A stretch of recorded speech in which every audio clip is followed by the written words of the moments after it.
Welkom by die Ligpunt Kerk podcast. As Ligpunt Gemeente is dit ons begeerte om God te verheerlik deur disippels te wees wat disippels maak en 'n kerk te wees wat kerke plant. Geniet hierdie week se preek.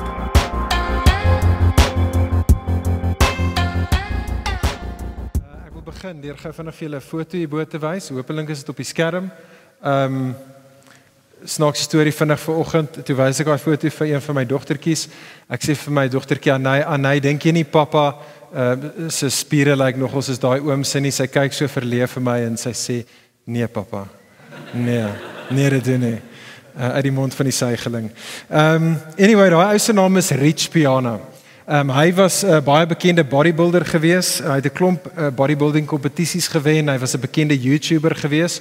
En toe in 2017 het hy een aand letterlik by die huis in duie gestort. In 'n koma aangegaan, 2 weke in 'n koma en toe het hy gesterf.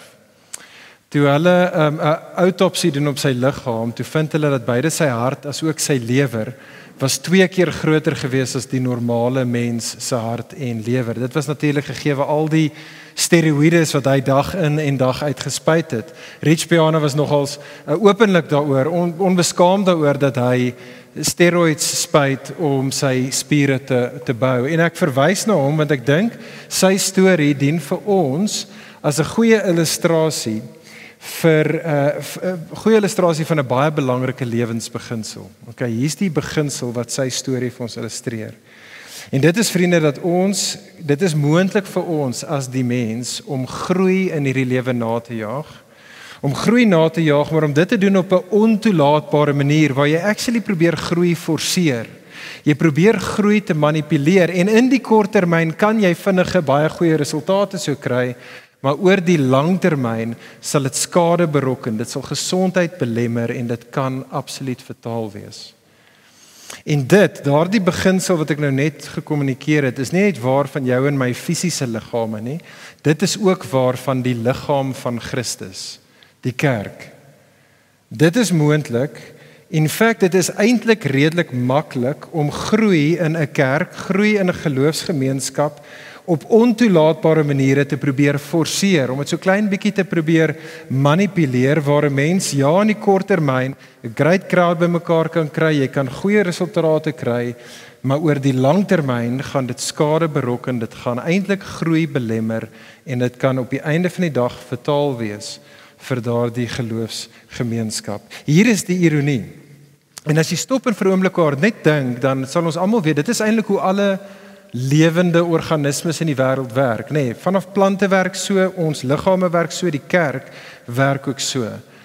As ons ware groei wil sien, of dit nou in ons lewens is, individueel of gesamentlik, as ons ware groei wil sien, dan wat jy behoort te doen is nie so seer op groei te fokus nie. Jy moet verseker nie probeer groei, manipuleer of forceer nie, maar eintlik wat jy nodig het te doen is jy moet sê, kom ek gaan en ek maak seker dat ek is geduldig en getrou soos wat ek gesondheid kultiveer.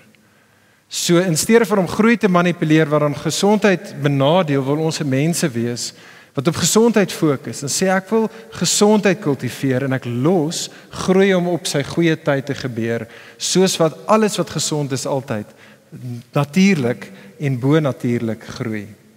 En dit is wat ek graag wil hê ons vanaand oor gesels. Dit is wat in daai gedeelte wat ons gelees wat vir ons gelees was, wat eintlik daar aangaan. En so ons gaan in 'n oomblik by Handelinge 6 kom.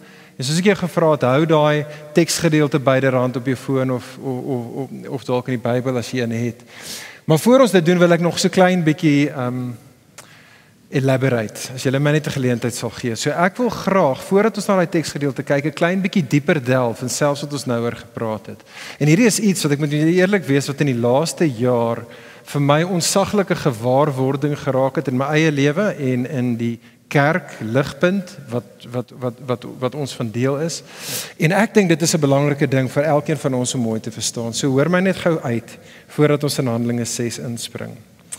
Ek weet nie wie van julle het al gehoor van 'n ou met die naam van Eugene Peterson nie. Eugene Peterson is 'n Christen skrywer en hy het 'n paar jaar gelede 'n boek uitgebring genaamd The Jesus Way.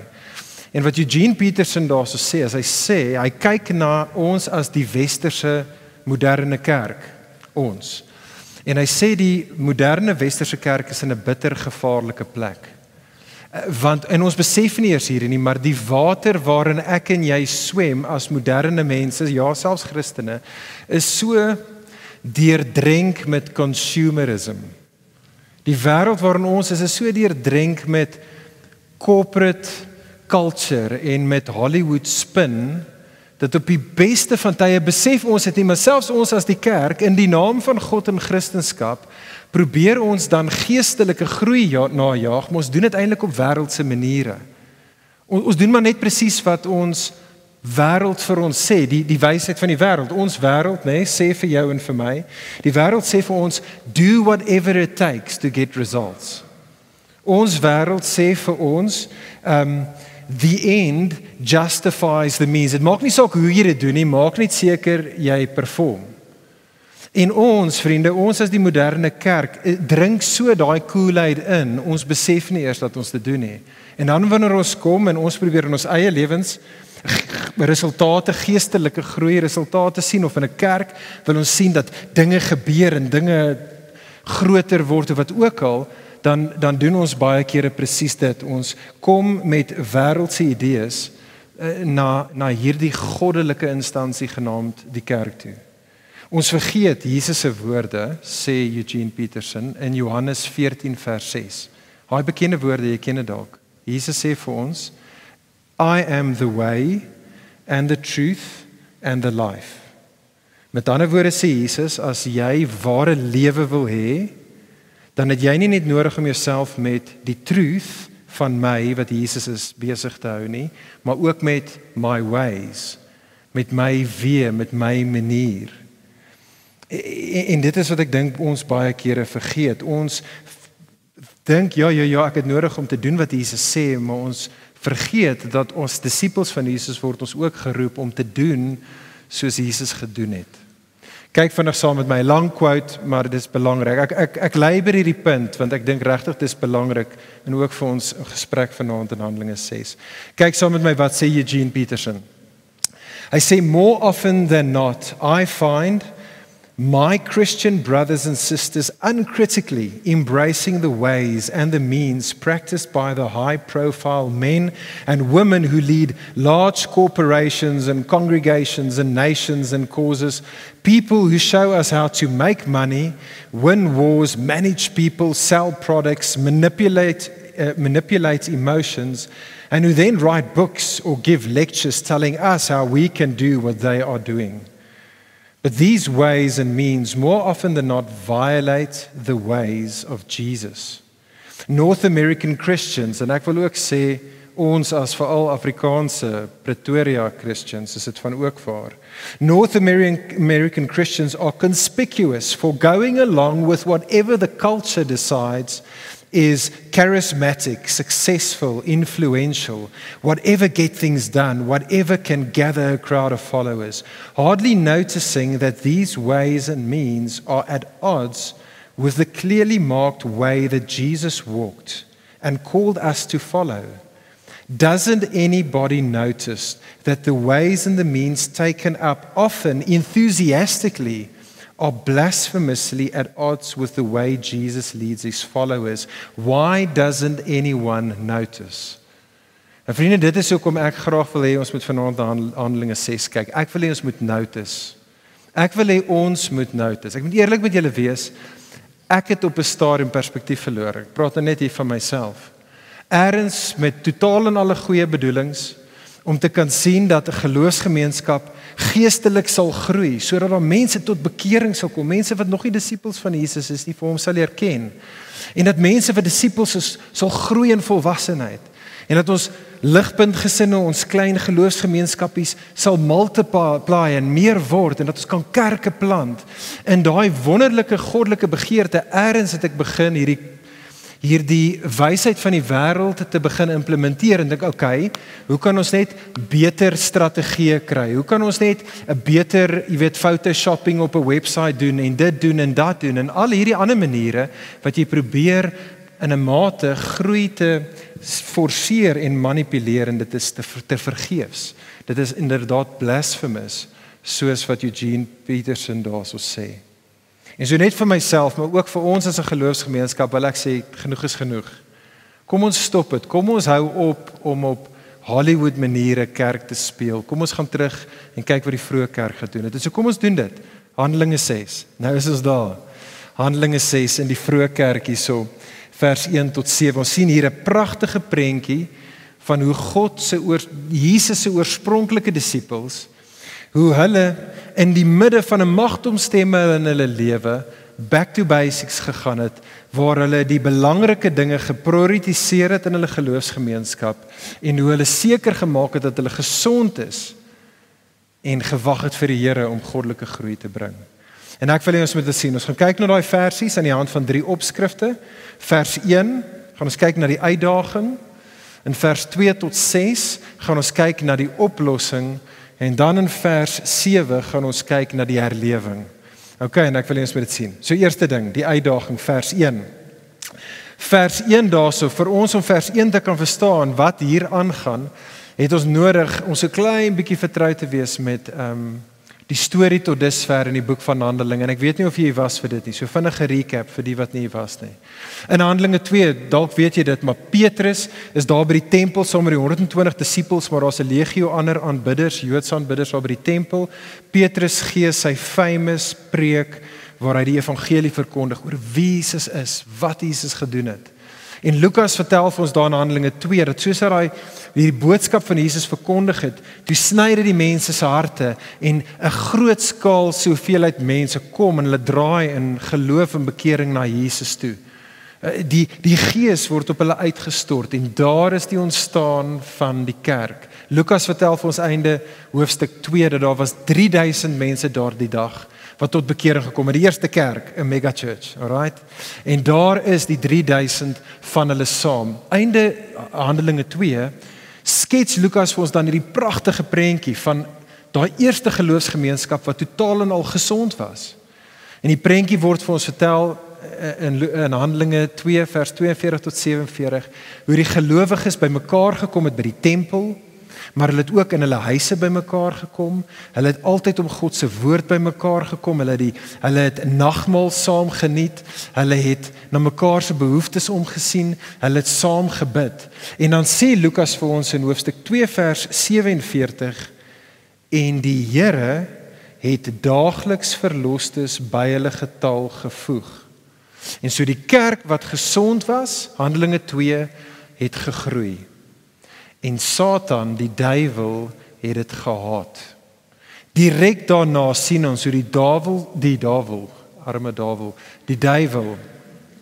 duiwel kom en hy probeer sy beste om die nuwe jong kerkie te vernietig. In hoofstuk 4 kom hy by wyse van al die godsdienstige leiers en hulle kom en persecute die kerk. Hulle gooi die apostels in die tronk en hulle skuif die kerk op die margins van society. Dis hoofstuk 4.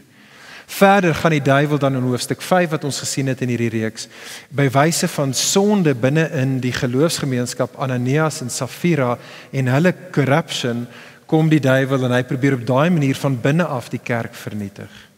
En in ons gedeelte hier in Handelinge 6 is dit nou die derde probeerslag van die duiwel om hierdie geloofsgemeenskap, die kerk, te vernietig. En hierdie probeerslag van die duiwel is, hy probeer die kerk kry dat daar risie onder hulle sal wees, sodat daar divisie onder hulle sal wees. Sodat hulle sal begin fight en bikker met mekaar en so die kerk sal split. Dit is wat die duiwel probeer doen. Kyk na vers 1. Vers 1 en dit behoort hier agter op die skerm ook vir jou te wees. In die dae, toe die aantal disippels al hoe meer geword het, so die gesonde kerk is 'n groeiende kerk. Toe die aantal disippels al hoe meer geword het, het 'n gemor onder die Helleniste en die Hebreërs ontstaan, omdat hulle weduwees in die daaglikse versorging oor die hoof gesien word.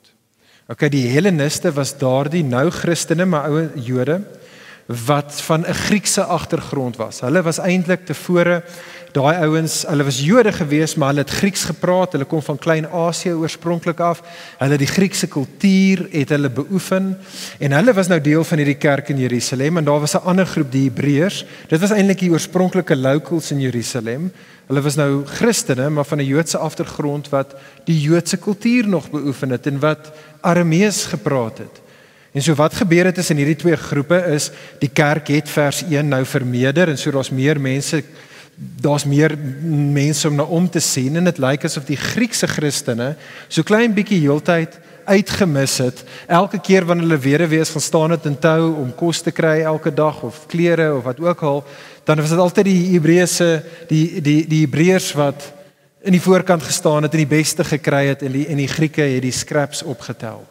En so wat gebeur het in die kerkie is dat hulle het begin geïrriteerd geraak met mekaar, hulle het begin murmureer, begin moan met mekaar, en hulle het begin kwaad raak vir mekaar, en sommer almal van hulle storm na die apostels toe, en hulle sê vir die apostels, luister hier, kyk hierdie gemors, kyk hoe moan hierdie Grieke alweer, en die Grieke sê, kyk hoe abusive is hier die Hebreërs alweer, en so, hulle fight met mekaar, hulle kom by die apostels, en hulle sê vir die apostels, sorteer die probleem uit.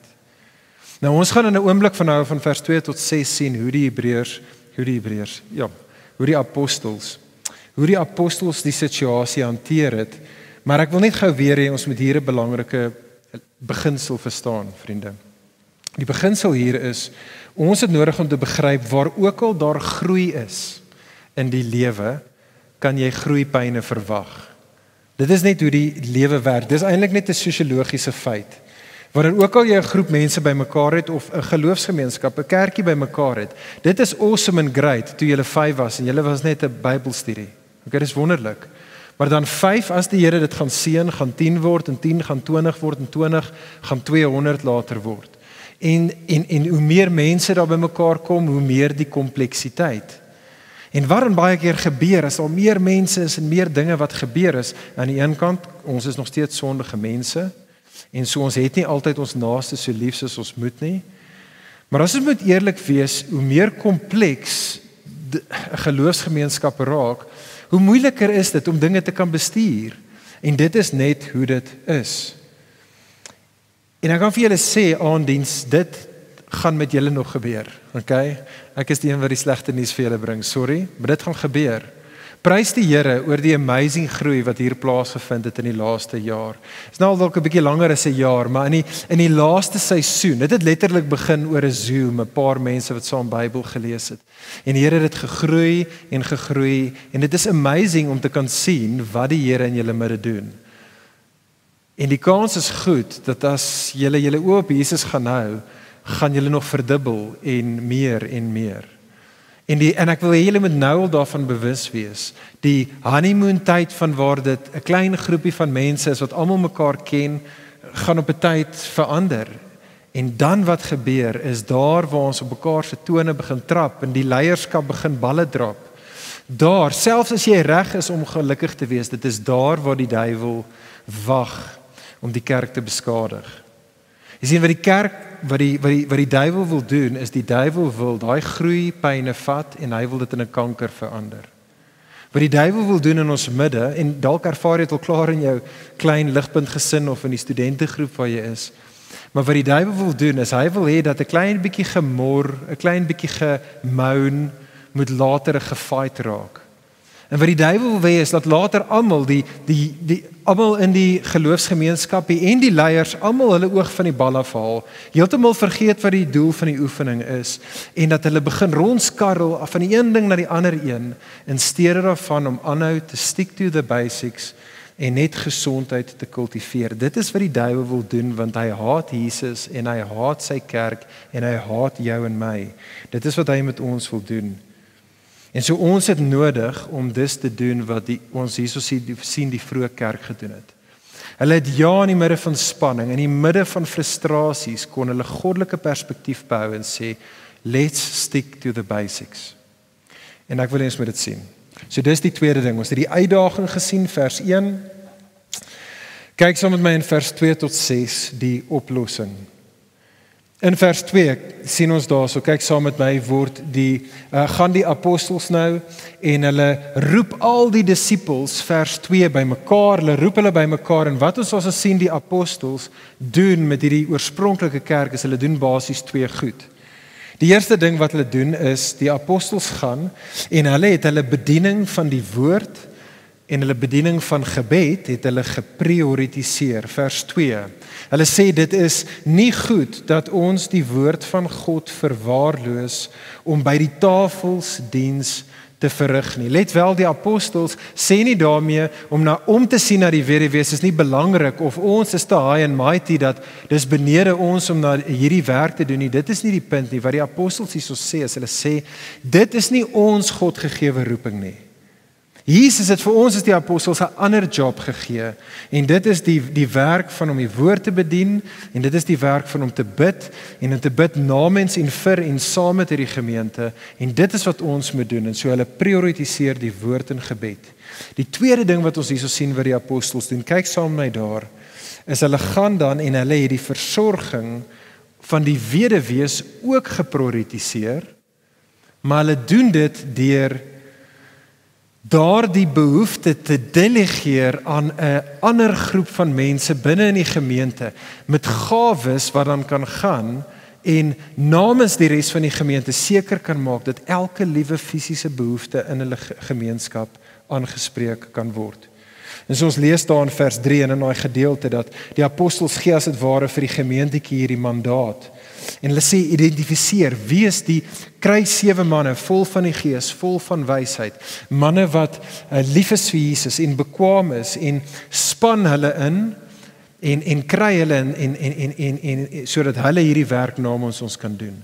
En dit is wat die gemeente dan doen in daardie gedeelte.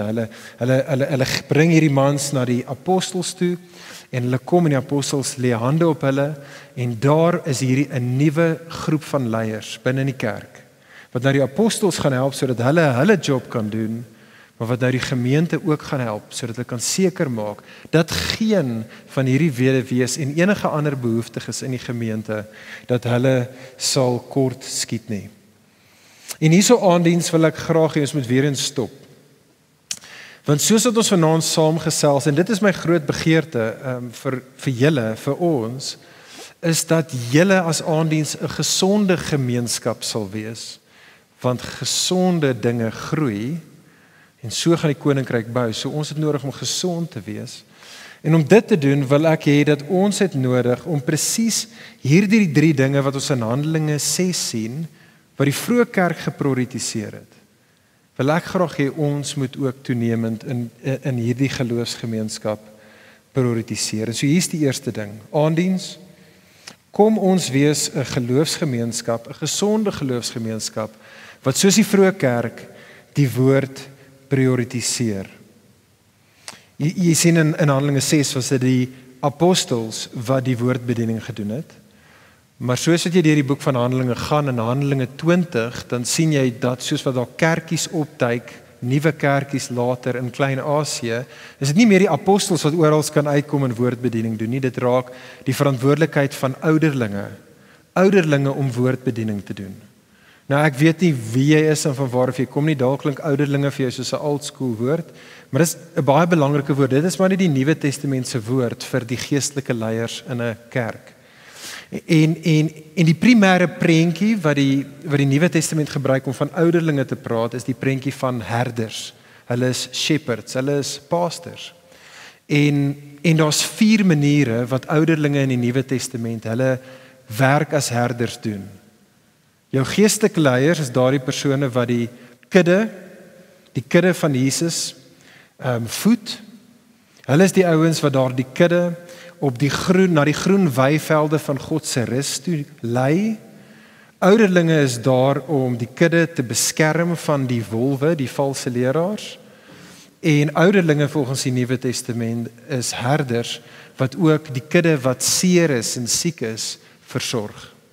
Dit is die werk van ouderlinge en dit is treffend as ons die tyd gehad het, kon ek vir julle gewys het, maar dat in die Nuwe Testament is die manier wat jou geestelike leiers elkeen van hulle godgegewe funksies vervul, is altyd by wyse van die Bybel, God se woord.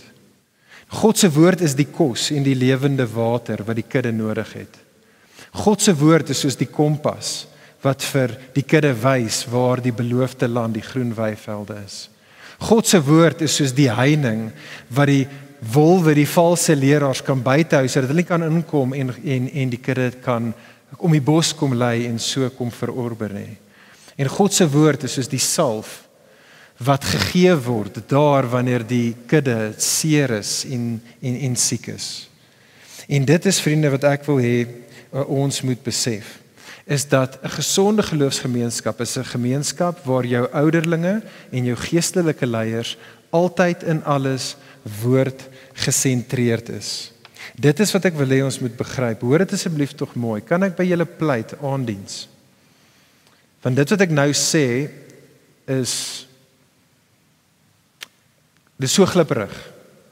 Want as jy vir elke Christen na buite vra, gaan hy sê, "Yes, ek love die woord is my ding, ons love die woord." Maar wat belangrik is vir ons, is om nie mense te wees wat dit sê nie, maar wat genuine, regtig, ons verhouding met God en met sy mense totaal en al bou en die woord die spulpunt maak van ons verhouding met God. Om dit ten volle te doen. Hoor dit asseblief, dit maak nie saak hoeveel mense in 'n kerk is nie. En dit maak nie saak hoe groot en hoe fancy die gebou is nie, dit maak nie saak hoe amazing die musiek is nie, dit maak nie saak hoe relevant en cool die prediker is nie, dit maak nie saak hoeveel kerke geplant word en hoeveel sopkombuise gehou word nie. As die woord nie sentraal is tot daai geloofsgemeenskapie nie, dan is dit 'n gevaarlike plek en daai gemeente is op geleende tyd en indien iets nie drasties gaan verander nie, gaan Jesus eendag kom en die ligte afsit by so 'n geloofsgemeenskap. Dit is absoluut fundamenteel tot gesonde kerk wees dat God se woord geprioritiseer word soos wat die apostels hierso doen. In Handelinge 6. Aandiens, hier is die tweede ding wat daai gedeelte jou en my ons tot roep. Hierdie gedeelte roep ons en sê vir ons dat 'n gesonde geloofsgemeenskap prioritiseer tweedens gebed. En ek moet met julle eerlik wees, hierdie is die een wat vir my persoonlik die meeste sting. Ek dink hier by Ligpunt, maar ook hier by Aandiens, ons is 'n gemeente wat die woord ernstig opneem. Julle predikers spandeer baie ure daaraan, en wanneer ons bymekaar kom in ons groepe of die studente op woensdaande, is die woord altyd sentraal. Ek dink ons maak redelik erns met die woord. Maar ek dink as ons moet eerlik wees, en dit is waar vir ons as moderne Christene, ons is seker van die laaste 2000 jaar die generasie van Christene wat die swakste geestelike spiere van gebed het. Dit is die realiteit met ons. Op die beste van tye, ons weet dat gebed is kind of a big thing, en so ons begin baie keer ons samekomste met 'n gebedjie, en ons eindig en ons land die vliegtuig dalk met 'n gebed. Maar as ons moet eerlik wees, ten beste is gebed sekondêr tot God se woord, vir meeste van ons. Maar nie so in Handelinge 6 vers 4 nie, het jy gesien, die woord in gebed word in presies dieselfde asem gesê. Dit is twee kante van dieselfde muntstuk. En as jy stop en dink daaroor, vriende, dan moet dit so wees. Wat is die Christelike geloof? Christendom is niks anders as 'n verhouding met die lewende God nie. Wat is die essens van verhouding? Kommunikasie. Twee-rigting kommunikasie as dit 'n funksionele verhouding gaan wees. En so is dit in ons verhouding met God. Die lewende God met wie ons 'n verhouding is, praat met jou en my deur sy woord, en ons reageer, ons praat met hom terug by wyse van gebed. En dit is wat ek ook ons aandiens tot wil aanspoor. Kom ons wees 'n gesonde geloofsgemeenskap wat 'n biddende gemeenskap is. Net soos wat 'n gesonde liggaam gesond is want hy haal asem in, suurstof in en hy blaas koolstofdioksied uit. So is 'n gesonde liggaam van Christus ook 'n mense wat die woord van God inasem en hulle asem uit weer terug aan God gebed en so is dit dan 'n gesonde geloofsgemeenskap. Kom ons wees sulke mense. Hier is die derde ding. Aandiens, kom ons wees soos die vroeë kerk hier in Handelinge 6. Die derde ding is 'n gesonde geloofsgemeenskap, sien ons in Handelinge 6 prioritiseer versorging of Gesonde gemeenskap maak seker dat daarna, let wel, ook die fisiese behoeftes van die community omgesien word. En so ek wil vinnig hier op die skerm kyk saam met my. Ek wil net 'n paar tekste, en daar's soveel meer wat ons kan opsit, maar ek wil net 'n paar tekste in die Nuwe Testament vir ons wys wat hierdie punt huis toe dryf. Dat as ons 'n gesonde gemeente sal wees, dan sal ons omsien na mekaar se behoeftes, soos wat die vroeë kerk gedoen het. So kyk saam met my daar. Op die skerm, net 'n paar van hulle. Johannes 13 vers 35. Jesus sê: "Dit is hoe almal sal weet dat julle my disippels is, as julle liefde teenoor mekaar het." In die konteks daar in Johannes 13 is Jesus wat hulle voete was en wat vir sy disippels roep om mekaar fisies, prakties te dien. Jesus se broer Jakobus sê in Jakobus hoofstuk 1 vers 27: "Hierdie of dit is suiwer en onbesmette godsdiens voor ons God en Vader, om na weeskinders en weduwees om te sien in hulle ellende." En vir daai rede dan net daarna bekende woorde wat jy dalk al gehoor het in Jakobus hoofstuk 2 vers 15 tot 27 gaan Jakobus aan en hy sê: "As 'n broer of 'n suster, so 'n meerige gelowige in jou kerk, as 'n broer of 'n suster sonder klere en daaglikse kos is en een van julle sê vir hulle: gaan in vrede, broer, suster, word warm en word versadig, maar julle gee nie vir hulle wat die liggaam nodig het nie, wat help dit? So 'n geloof alleen, as dit nie op dade uitloop nie, is nie net ongesond nie, sê Jakobus, dit is dood." En so besef dit, nee, dink en dit is waar van ons liggame. 'n Gesonde liggaam is 'n liggaam wat op 'n cellulêre vlak homself kan herstel. As jy 'n wond het en jy is gesond, wat gebeur? Jou hele liggaam werk saam om daai wond weer te genees. En so is dit met die liggaam van Christus. Wanneer daar fisies, dis verseker waar geestelik, maar as daar fisiese wonde in ons liggaam is, dan is 'n gesonde geloofsgemeenskap daai gemeenskap wat saamwerk om te sê: hoe kan ons hierdie behoeftes aanspreek? Wat kan ons doen om hierdie suster hierdie dame in ons midde wat dalk nie 'n werk het nie te help met kos, of om hierdie persoon wat hulp nodig het met hierdie ding, hulle te gaan help, of daai mamma wat alleen is en sy kan nie na haar kinders omsien nie want sy's 'n enkel mamma, om haar te gaan bystaan en op 'n Saterdag te gaan uithelp. Dit is wat 'n gesonde geloofsgemeenskap doen. En ek wil ons aanspoor om juis so 'n kerkie te wees. Ek wil ook vinnig 'n laaste ding hier sê met betrekking tot 'n ander groot woord. Ons het al van ouderlinge gepraat en dit is nie 'n term wat ons baie keer oor praat nie, maar ek wil vinnig ook praat oor 'n ander Bybelse kategorie wat ek dink ons op die beste van tye nie aangewoond is nie, en dit is die idee van diakens. Die woord diakens kom in hierdie gedeelte in Handelinge 6 'n paar keer voor, of die werkwoord van dit, diakon, wat beteken om te dien. En volgens die Nuwe Testament is diakens, is nie ouens wat net ergens in 'n kerk in die voorkant sit en hulle neem kollekte in nie. Volgens die Nuwe Testament is diakens 'n groep van geestelike leiers in 'n kerk wat die verantwoordelikheid gegee word om ons as die kerk te help en ons te ondersteun en ons te mobiliseer sodat ons na mekaar se behoeftes kan omsien. En ons is nou in hierdie seisoen wat ons is, as ons by Ligpunt, is ons nou in 'n proses om formeel diakens in te bring.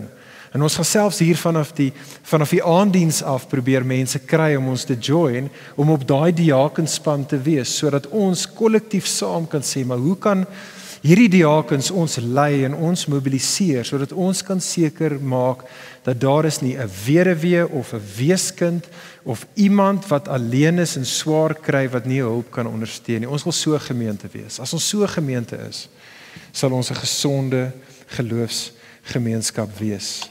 En as ons 'n gesonde geloofsgemeenskap is, dan sal God op sy goeie tyd groei bring. Dit is wat ons sien. Derde en laaste ding. Die herlewing, vers 7. Kyk saam met my na vers 7, ek lees dit vir ons.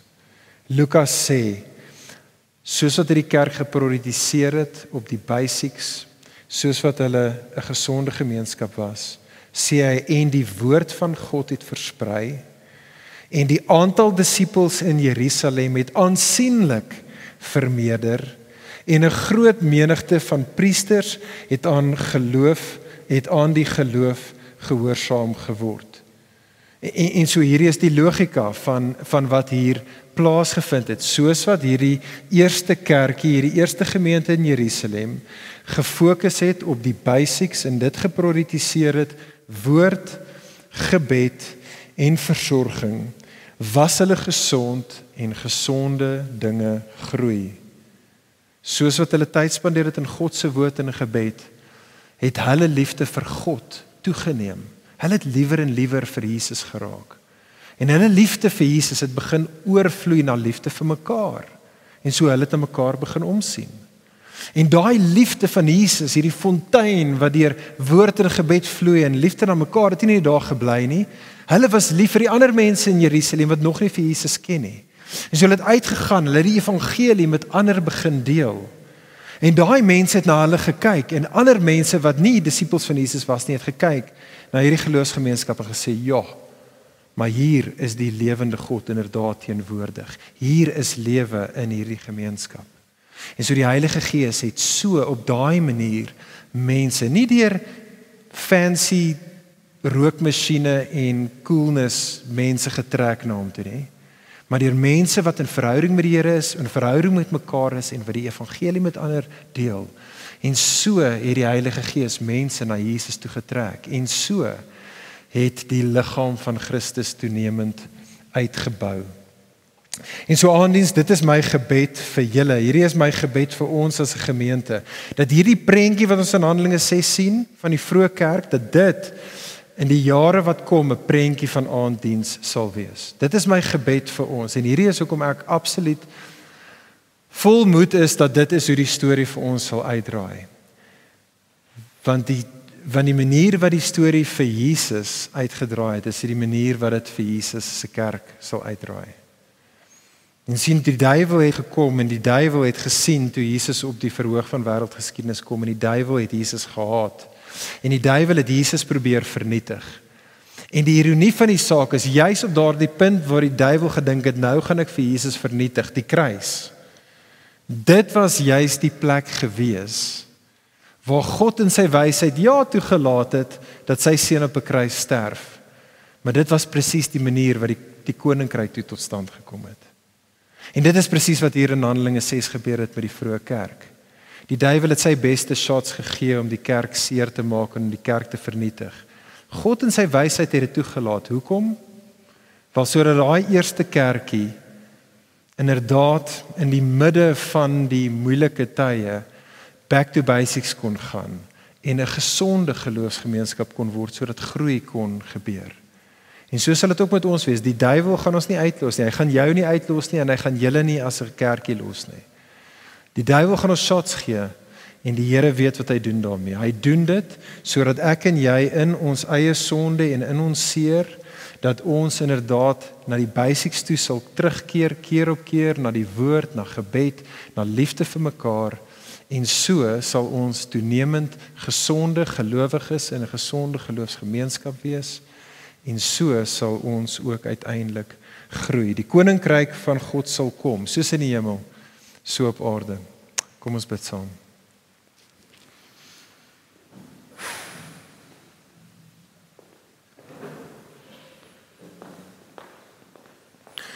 Hemelse Vader, ons loof en ons prys U dat ons vanaand hier kan sit in Pretoria 2022 as 'n klein geloofsgemeenskapie.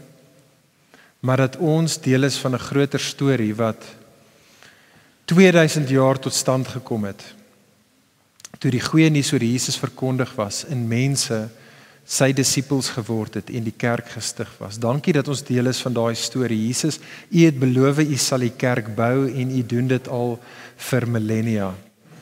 Vader, ek bid vir ons en ek bid vir aandiens. Ek bid dat ons nie 'n klomp moderne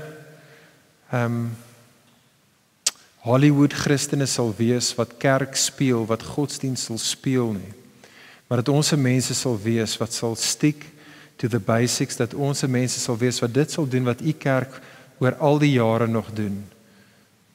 U woord sentraal hou, gebed die hartklop hou van ons lewens, 'n mense wat lief is vir mekaar, 'n mense wat die evangelie met ander deel. Here, hou ons daar. Here, maak ons gesond, hou ons gesond, en in U goeie tyd groei ons in U wysheid, soos wat U dit goed dink. Here, ons wil geduldig en getrou op U wag. Here, help ons om nie U vooruit te gaan nie. Dankie dat U met ons is, dankie dat U in ons werk, en dankie dat U beloof dat U sal ook deur ons werk. Ons sien uit, Here, na daai dag wat ons saam met U gaan wees, maar tot daardie dag, Here, kom en werk in en deur ons, in Jesus se naam. Amen. Vir meer inligting oor Ligpunt Kerk, besoek gerus ons webwerf op www.ligpunt.com of kontak ons gerus by info@ligpunt.com.